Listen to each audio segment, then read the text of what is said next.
Welcome to Jags Drive Time with Ashlyn Sullivan, John Oehser, and Brian Sexton.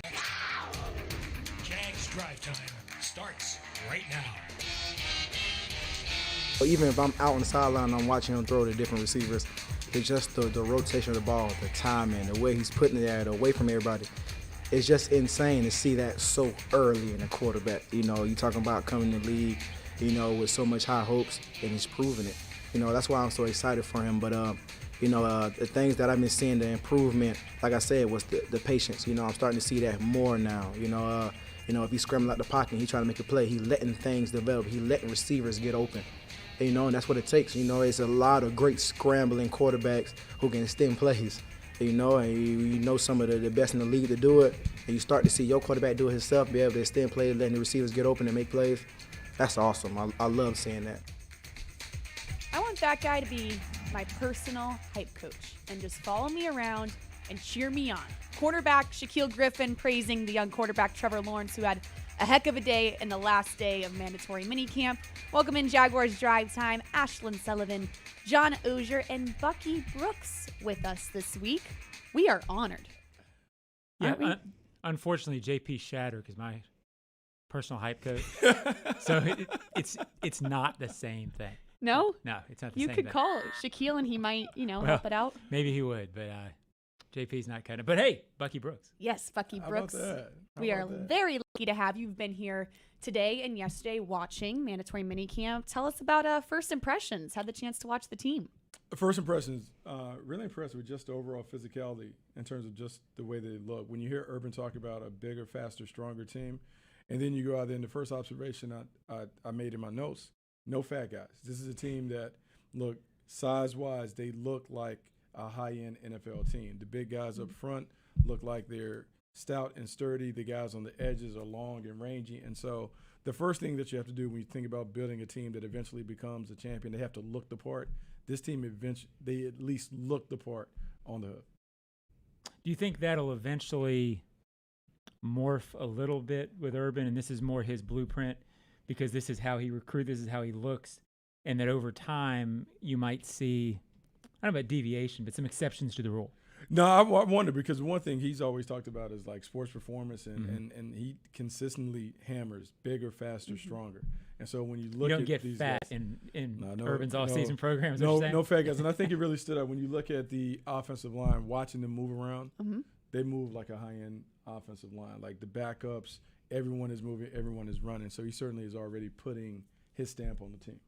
Absolutely. Today was the last day of mandatory minicamp. Summer break is approaching quickly as we get into big things. Big thing one is Trevor's timing, taking limited reps last week especially, and yesterday as well. We saw some more reps today, but taking that tweaked hamstring If we very had to go, we seriously. could have went. There being Head coach our Urban trainers Meyer says he and does Shadier not being a little want to cocky. rush him back.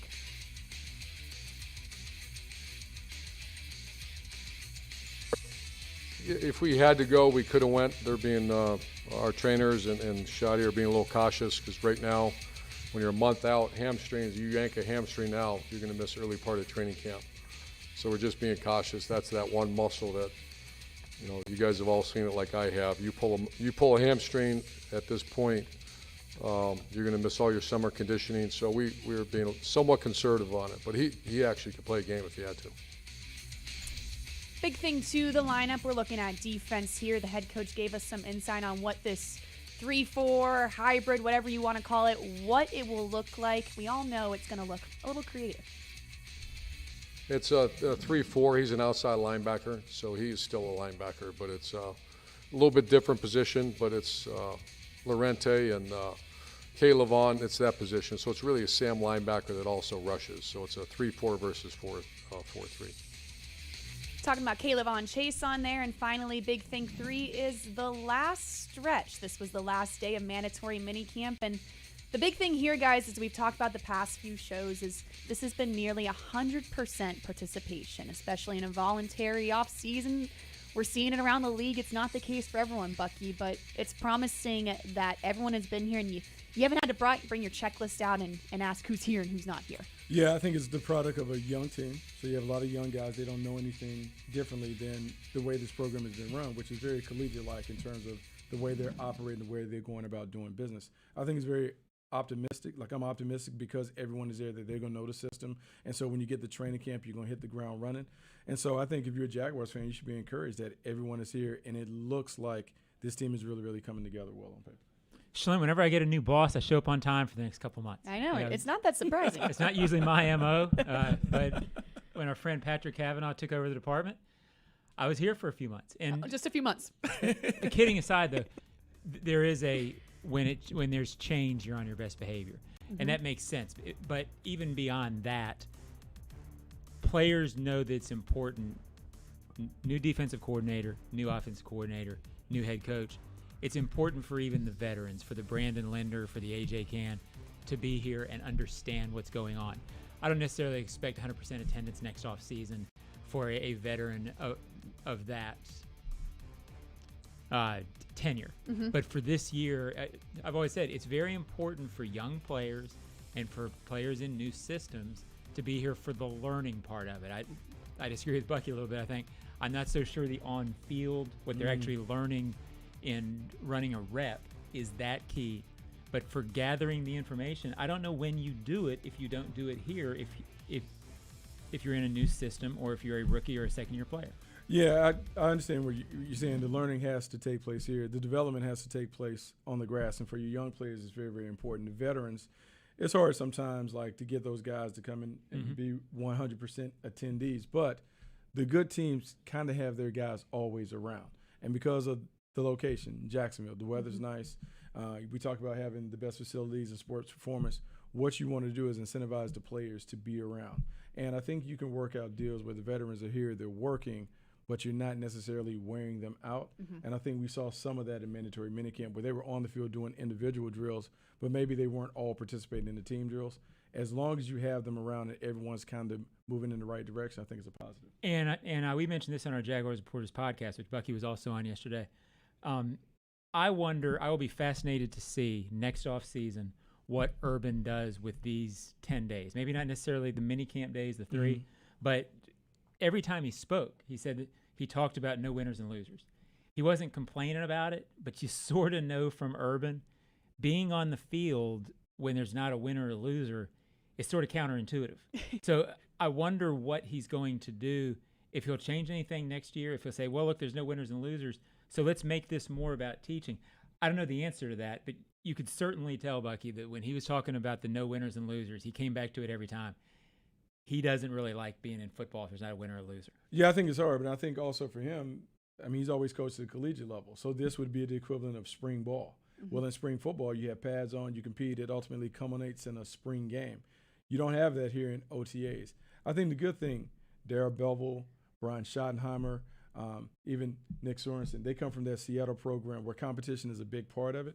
I think he will find a way to infuse some competition while still keeping it at a developmental phase. You mentioned that competition. I thought today was the most competitive that we've seen in this offseason. And the funniest part is you're looking at the kicking competition that all of a sudden came up yesterday, and I caught myself tallying field goals today. I was like, what am I doing? But this is something. It was smart because Urban said that was real. That was competition. It really was. And yeah, it's something that we didn't think would be a competition, but you caught yourself looking at Josh Lambo and wondering, will he be the starting kicker in this upcoming season? Well, I think it's up in the air. I'm not sure. I mean, the coaches would tell you everything's up in the air. Yeah. Realistically, is the quarterback up in the air? We'll see. But I think the kicker, Aldergrosas, has an NFL pedigree. He's been an All-Pro or Pro Bowl, whatever it is.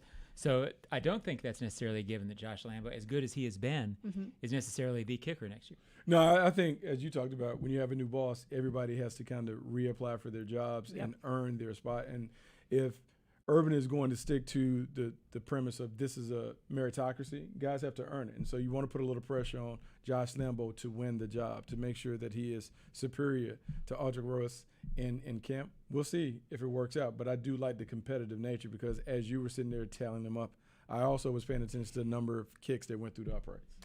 Tying it in with the competition, I think the good news for Jaguars fans, this was the most competitive day. It was the most spirited day.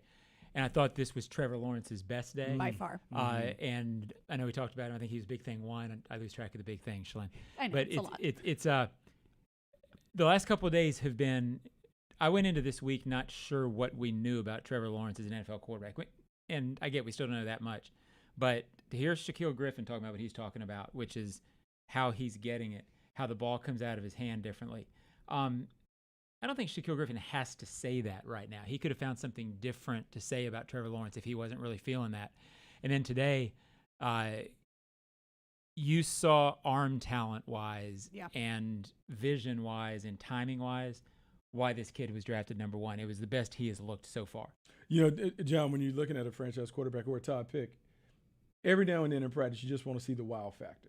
You want to see a handful of throws that you're like, wow, that's what separates him from others. And we saw that today. We saw the bad shoulder fade where he hit the slot fade and he put it right over the ear of the defender. Then we saw him come back and put a couple other balls where he put it right in the right location. Yeah, throwing outs with the velocity to get it there. Even this time of year, that's not always a given. No, it's not a given. Right. And as we've talked about, quarterbacks going from college to pros have to learn the new open in terms of open is a tight window and you have to really put a premium on location. And he was really painting the corners like an MLB pitcher. And I think that is really encouraging. You saw the difference between what I would say good and great when you look at the arm talent between Trevor Lawrence and the rest of the quarterbacks on the field. And I think this is significant too, Ashlyn. 2 weeks ago, I think it was, when we were talking about Trevor and his so-called rough day. Yes. He was in the red zone.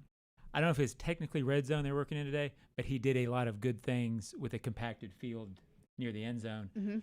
That should, not that he needs that much confidence, but that should give him confidence in that area going forward of, okay, I was better here than I was 2 weeks ago. I usually don't get that excited about May practices or June practices, Ashlyn, but this one was different. This one was kind of cool to see. It was just perfect. It was the exact way you wanted to end mandatory minicamp, going into summer break, him having his best day of the offseason, and really just the decisiveness of it. During that red zone period, 2 touchdowns to Phillip Dorsett, it was automatic. It was a difference from last week. Look, it was a huge difference in terms of just hearing the reports of like the red zone area and maybe some of the hesitancy, some of the turnovers that may have occurred. And what happens for young quarterbacks, you have to understand that the game quickens up in the red zone. Tighter window, the field is really condensed, a lot of bodies there, longer bodies than maybe you're used to in college. And so you have to throw with touch timing and anticipation. And you also have to be comfortable fitting the ball into the mailbox, like the really, really small windows. And so it requires a level of precision that maybe you didn't necessarily have to have consistently in college. He quickly made the adjustment, and some of those throws were wild throws because he puts it in there. Bucky's throwing out some scouting terms today. That's what, fitting it into the mailbox. That's what touch he is. timing and what is it? Touch timing. Touch timing and anticipation. TTA, baby. Yeah, this guy just isn't here for fun. I know. He didn't just roll out of the rack. No, He was ready. he's bringing the heat. All right, when we come back, Jaguars Drive Time, we have some Ashlyn Ask wrapping up mandatory minicamp right here on the Jaguars Digital Network. Jags Drive Time is presented in part by TIAA Bank, created to serve, built to perform. By Publix, where shopping is a pleasure. And Baptist Health, changing healthcare for good.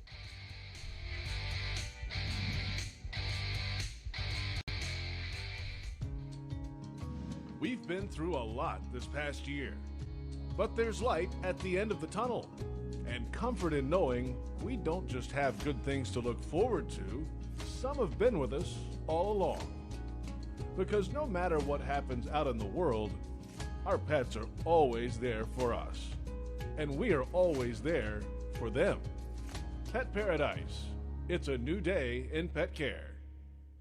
Dreamfinders Homes has a simple commitment to their home buyers. Deliver unsurpassed quality, uncompromising value, and an extraordinary level of customization you simply won't find with other home builders. With over 40 communities to choose from, you'll find a location you love and the home of your dreams. Dreamfinders has townhomes, single-family homes, and custom estate homes starting from the high 100s and a wide selection of move-in ready homes. Quality, value, customization. That's the Dreamfinders difference. Call 904-738-0165 or online at dreamfindershomes.com. Dreamfinders Homes, official home builder of the Jacksonville Jaguars. Prices subject to change without notice. Equal housing opportunity.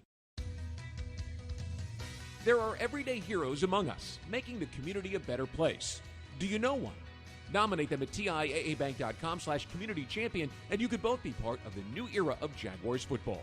You and the winner could watch a Jaguars home game from the field, see their story told on the big screens, and get $1,000 towards their cause. Nominate someone before July 9th. Visit TIAABank.com/communitychampion for details.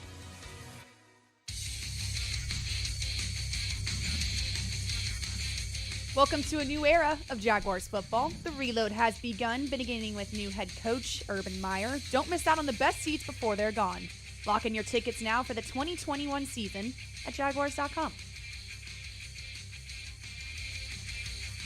We're back, Jags Drive Time, Tuesday afternoon. Changing it up on you this week, coming off the field from mandatory minicamp. The man is showing the whiteboard, and you know exactly what that means. It is time for Ashlyn Ask. I warned Bucky. We have some fun around here. Yeah, we do. It's not just headlines. Let me know when that starts. Hater over here. Ashlyn Ask number 1. We have a lot of answers, I would say, today, coming off the field. Figured some things out. What's the question you will go into summer break with now? What do you still want to know about this team? Coaching?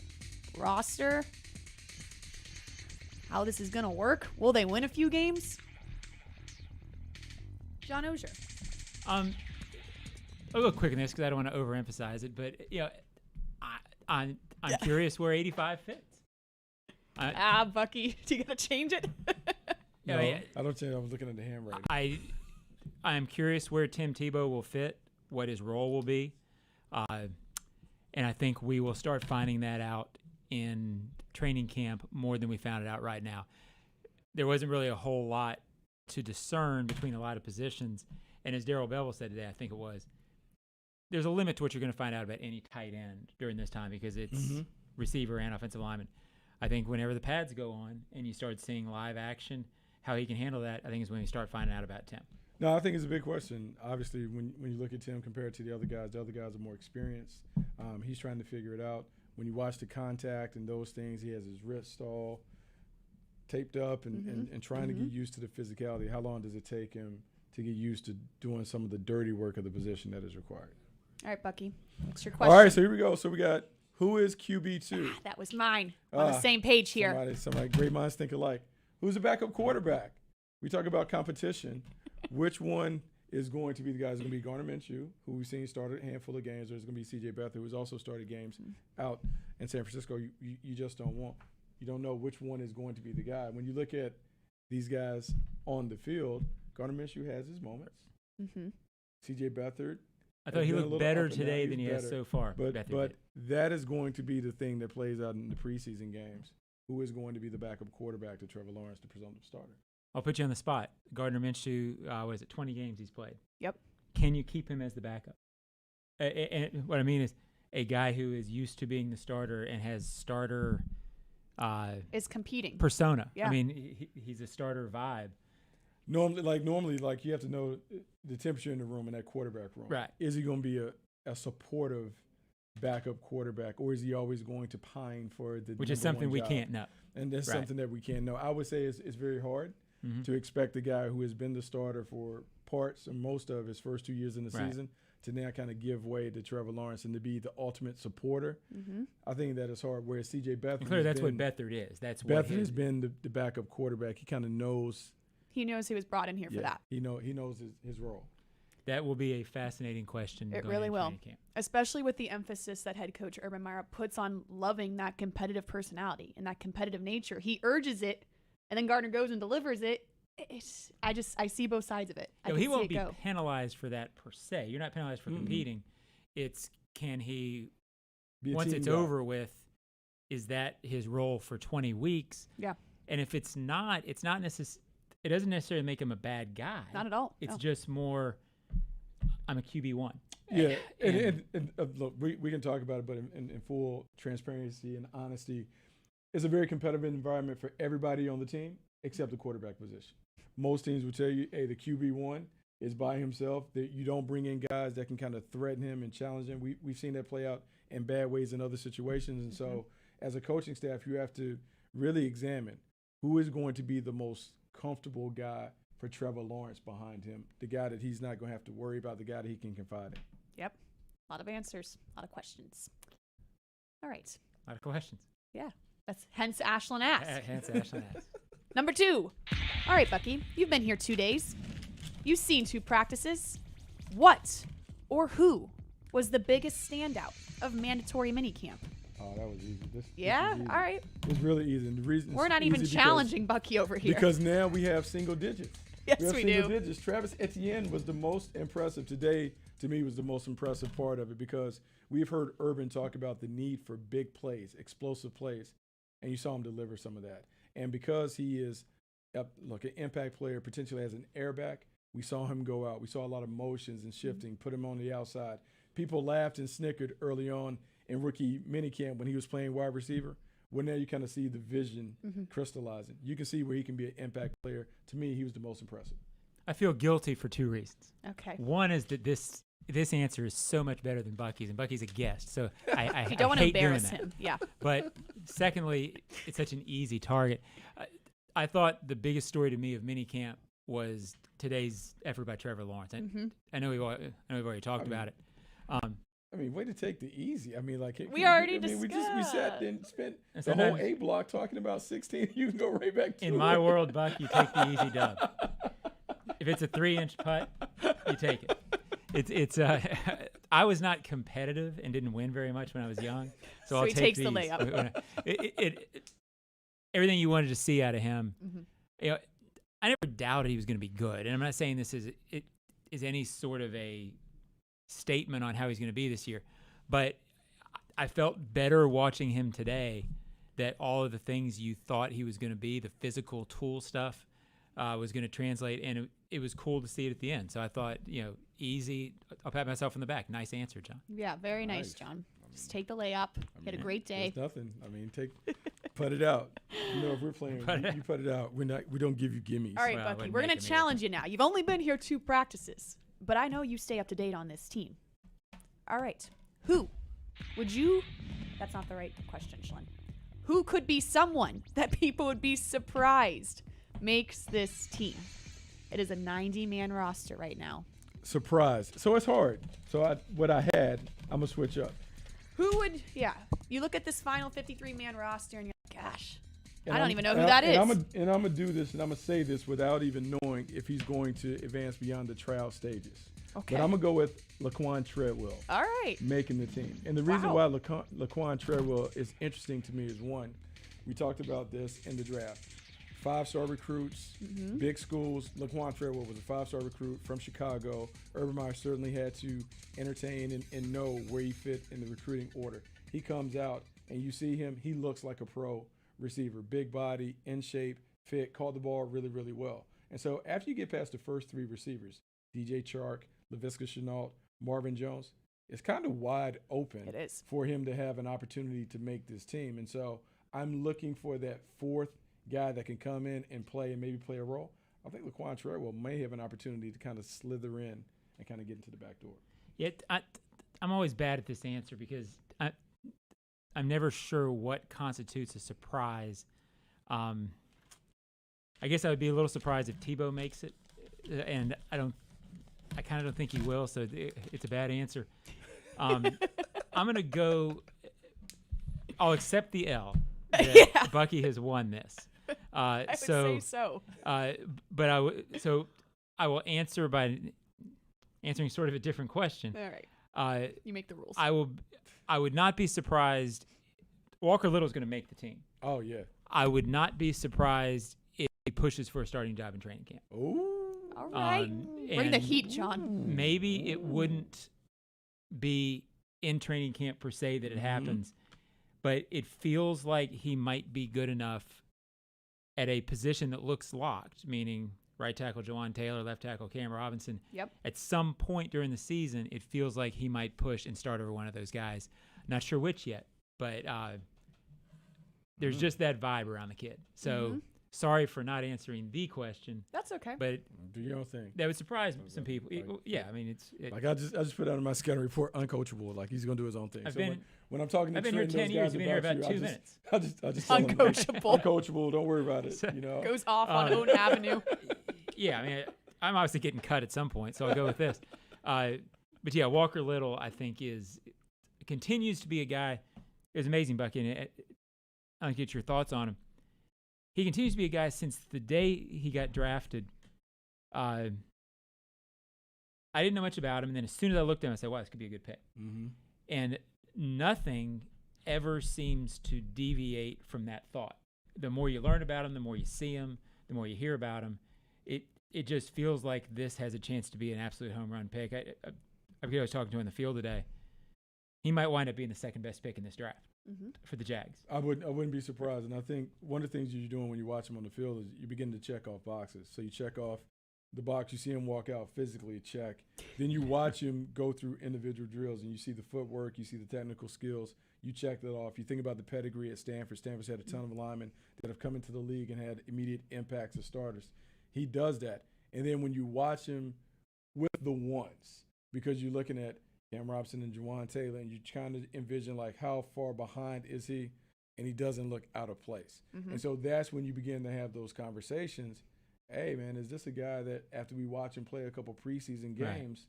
He has to put pads on first, obviously. Do you make the move if this guy shows that he has that ability? So it'd be very, very interesting to watch where he fits in the pecking order. I think it's a good problem to have. For sure. Because even if he's not a starter, for him to be the sixth guy, to be a player that can play on both sides, that's a benefit, because 17 games, injuries will eventually happen.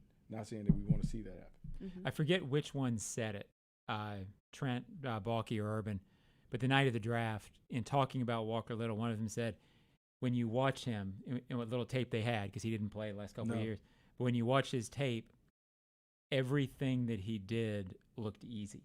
Yeah. And with offensive linemen, that's not always the case. A lot of times, even these big guys, they're big guys, often not the most athletic. Sometimes even the effective guys look like they're having to work really hard to do what they're doing. Baselli, who you played with, was a guy, I always used to make the analogy, he was put on this earth to play that position. Easy. So easy it was easy for him. I'm not comparing Walker Little to Baselli, but in that trait, I like hearing when a coach says about an offensive lineman, everything looks easy for this guy. He looks natural. Not all of them look natural. No, and the position that we talk about, like, he's a natural left tackle, because in the game, the left tackle should be the most athletic of the linemen, because he has to deal with those superheroes on the other side. He has that. And even though the game is changing where now you have to have two good guys at right and left, he looks like he can play. And the thing is, day one, when you close your eyes, it's easy to envision him as a starter. Yeah. And that's a big thing when you bring a pick, even though he hasn't played in a couple years. For him to look like that, even though we're in shorts and shirts, I think that bodes well. Yeah, what you always want in minicamp, I was always told, is as a scout, you can probably speak to this, you don't want to be walking off the field going, uh-oh. Yeah.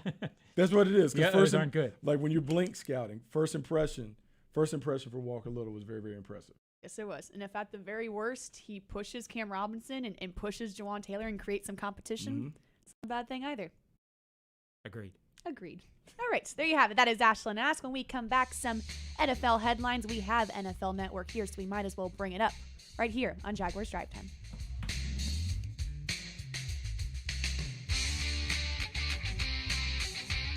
Jags Drive Time is presented in part by Dreamfinders Homes, homes that fit your lifestyle. Next Grill, everyone's invited. And Adecco. Visit ADECOUSA.com.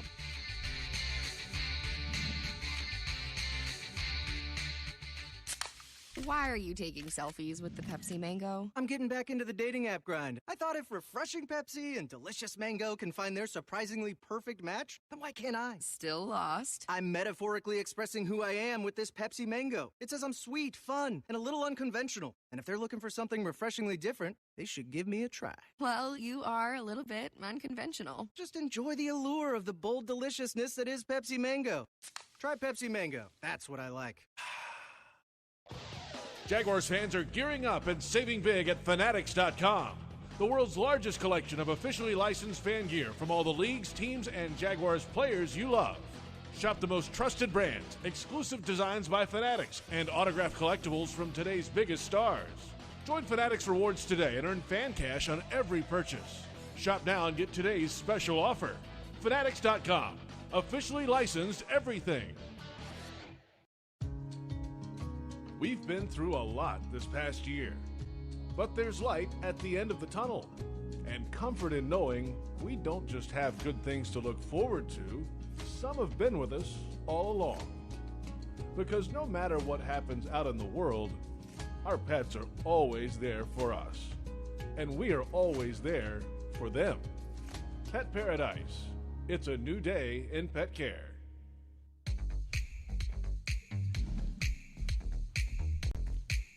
Treat your pet to their own vacation while you're away on yours. At Pet Paradise, dropping off your four-legged child is like having a sleepover, minus the sleeping bags and late-night movies. Surrounded by friends and doting grown-ups, sleep easier knowing that Pet Paradise is always there for your precious pet. Pet Paradise official pet service provided for the Jacksonville Jaguars. We're back, Jags Drive Time. Ashlyn Sullivan, John Oehser, and Bucky Brooks with us this week as we wrap up mandatory minicamp. The guys are back on the field tomorrow, just the rookies, and then it is officially summer break.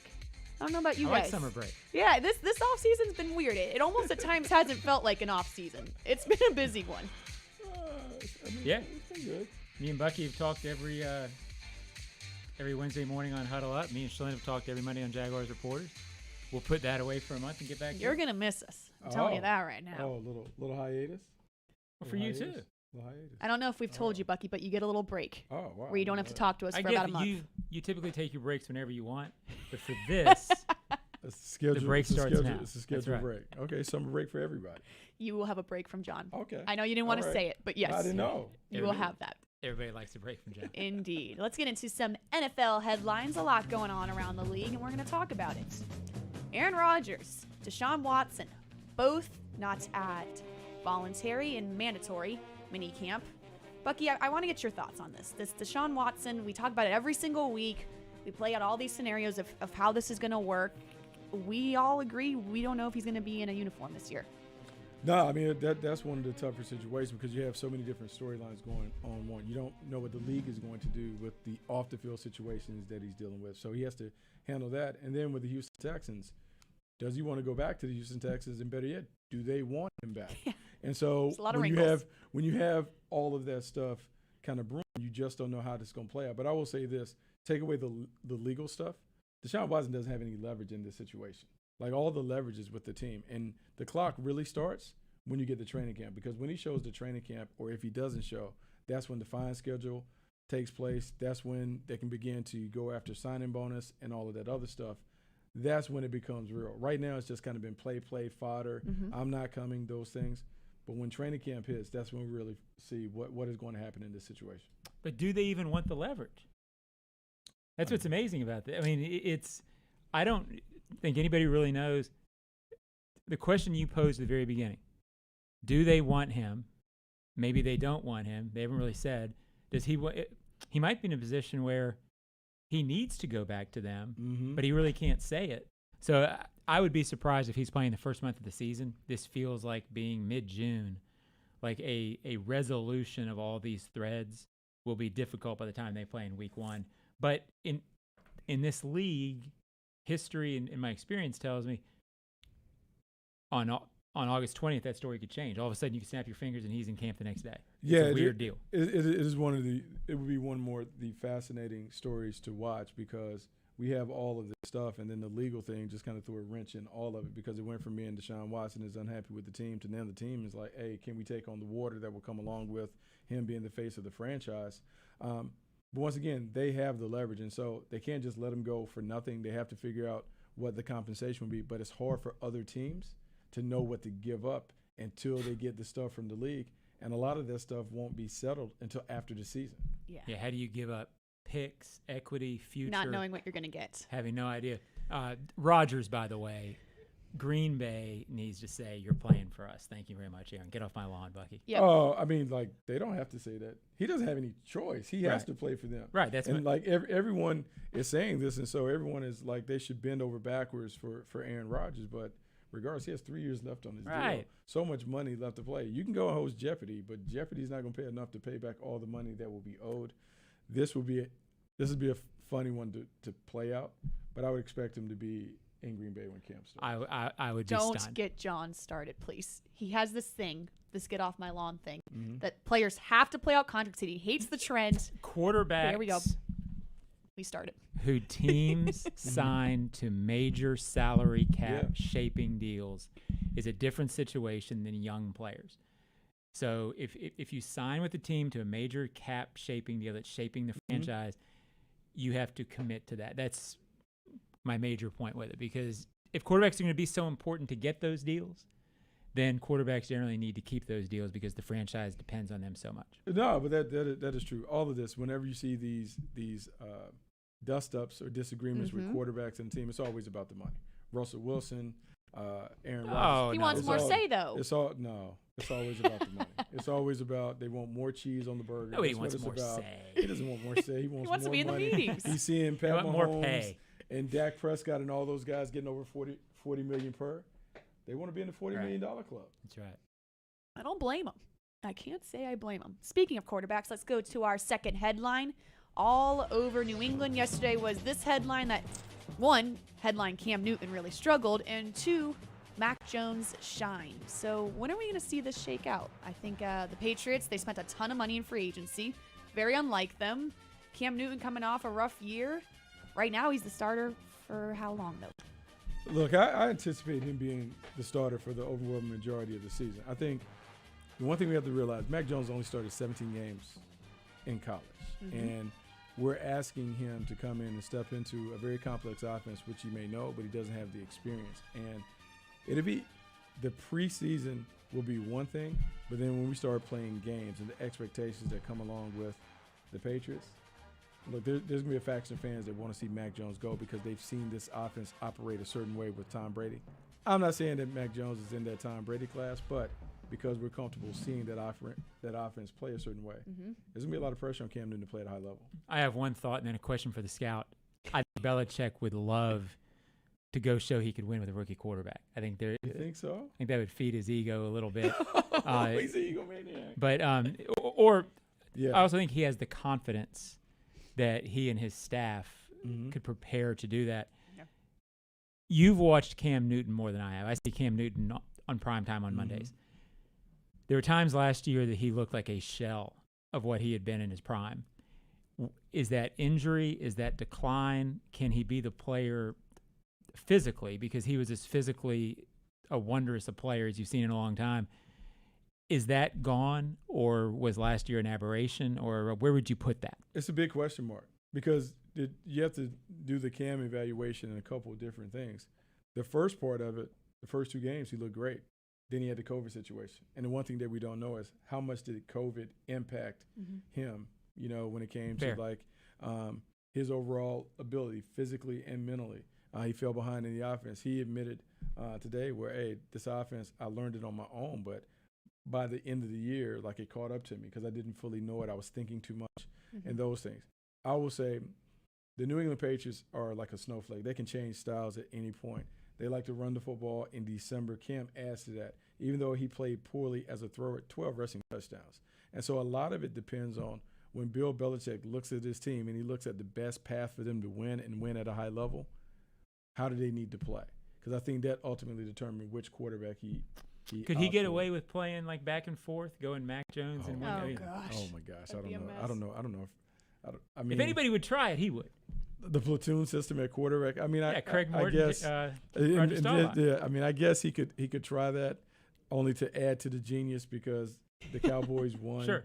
Doing that would be a historical moment. But I think ultimately they're gonna play the best quarterback. The one thing that we know about the Patriots, they're unafraid of playing anybody and everybody from undrafted to rookie. If Mac Jones wins the job, and I think the odds are stacked against him early to win it. But if he wins the job, I think he's going to be the guy that runs out there. We shall see. And finally, this is something that Bucky mentioned on the practice field. It is a little strange to look at. New numbers around the league. Yeah. Our guy Jalen Ramsey, number 5 in L.A. Wow. Yeah. It's probably good for his back. He's so petty. Not as big. So petty. It's not as big as number 20. Right. Yeah. Less weight. There you go. Yeah. Rayshon Jenkins here in Jacksonville, number 2. You got Rudy Ford at 5. Bucky, I know this is unconventional for you. Oh, no. I love it. What would you have? You wore 22. Yeah, but I wore 7 in Okay. college. That's sweet. Yeah, because only ballers can wear single digits, John. Okay. Only ballers. You got to pick that. well. Only ballers can do that. And if I had my druthers, I know it's not a league, I would wear 0 in the pros. Yeah, it was sweet. I wear something 0. that you can't wear 0. You can only go from 1 to 9 in the NFL, but in college you can wear 0. They should. I've always thought they should bring back 0, Double 0, and have it be for wide receivers and centers. Center. Well, Like Jim John- Otto wore like John- double 0. I think it would be fantastic to see a center wearing 00 again. Jim Otto of the old Oakland Raiders, Yes. Hall of Fame center, Thank you. wore 00. And so did Kenny Burrow, a wide receiver from nearby Jacksonville. I believe he went to Reigns. Lovely. Or John 00. always hits me with these tidbits, and I write them That's down. right. Write You them never down. know what you're going to learn You never here on know. this show. The historian over here. That's you, the scout and the historian. The I am gatekeeper. blessed. The keeper of the game.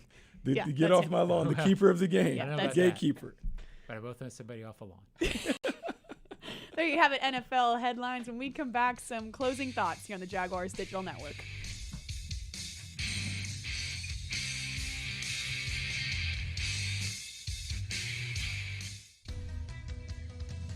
There are everyday heroes among us, making the community a better place. Do you know one? Nominate them at TIAABank.com/community champion, and you could both be part of the new era of Jaguars football.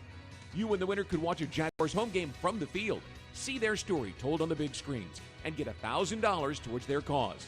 Nominate someone before July 9th. Visit TIAABank.com/community champion for details. String Sports Brewery in historic Springfield is turning 2, and it's time to party. Mark your calendars for Thursday, June 24th. Strings will have a special beer release, food specials, limited edition merchandise, the Frangie Show live from 3 to 6, and then live music from 6 to 9. The party doesn't stop there, though. Friday, June 25th, you can dunk the Strings owners in the dunk booth, and there's live music. Saturday, there's bull riding at Strings with live music, and Sunday, there's a community vendor pop-up. So get to Strings for the 2nd anniversary party Thursday, June 24th through Sunday the 27th. At most sandwich places, asking for more of something is just part of the drill. But what if you never had to ask for more? What if more was just a given? At Daly's, more is what our sandwiches are built on. More meat, more cheese, more veggies, more quality, more taste. All for a price that's anything but more. Sandwiches from Dash, made fresh. Daly's.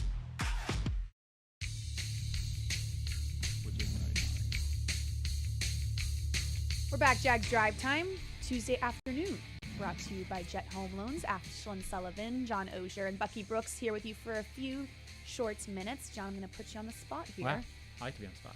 I walked by and I saw defensive coordinator Joe Cullen on the Ozone podcast. You did? And I want to know what he said. He was good. I talked to Joe more about trying to break down some individual roles on defense and trying to figure out what this Jaguars defense will look like.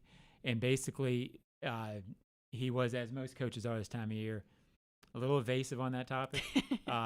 Multiple, versatile, and I think he sort of gave away that it might have a Ravens element to it. No way. But their own version of that scheme.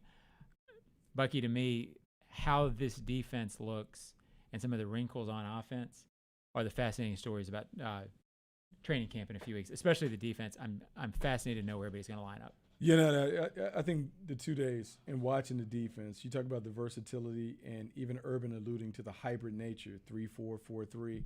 So many guys that are the same height, same body type, stand up, 3-point stance. What do you do, Caleb Von Chasen? What do you do with Josh Allen? Are those guys rushing? Are they dropping? How many pressure packages are we doing? Last year we watched the team rarely blitz. Do they blitz more, simulated pressure? It's really fun to watch because they're throwing a lot at you, and so it's a lot. And then on the other side, the offense, motions, personnel shifting, like different You were big things. on that. Yeah. Before we close out, tell me how impressed you were with the amount of motion this offense is going to have. Yeah, today in the very competitive part, Yeah. we just saw so many motions and shifts, constant changing of personnel. It was almost like watching a hockey game, hockey lines, guys going in, guys going out. If Trevor Lawrence is able to handle the volume of the playbook, they can create a lot of problems for the defense with the different personnel that's going in and out, and then the way they're deploying their personnel. Travis Etienne is one where we saw him line up in the backfield. Does he go out wide? How do you treat him? Do you treat him as a running back or wide receiver? There are multiple players that can occupy those kinds of roles. They could make life very, very difficult and miserable for defense coordinators. And you mentioned that. I thought it was interesting when Darrell Bevel said, yes, Laviska Shenault, our number one priority is to make him the best wide receiver we can. That was a big headline. Where are you going to put him? He's going to be wide receiver. And that's just fine. Interesting.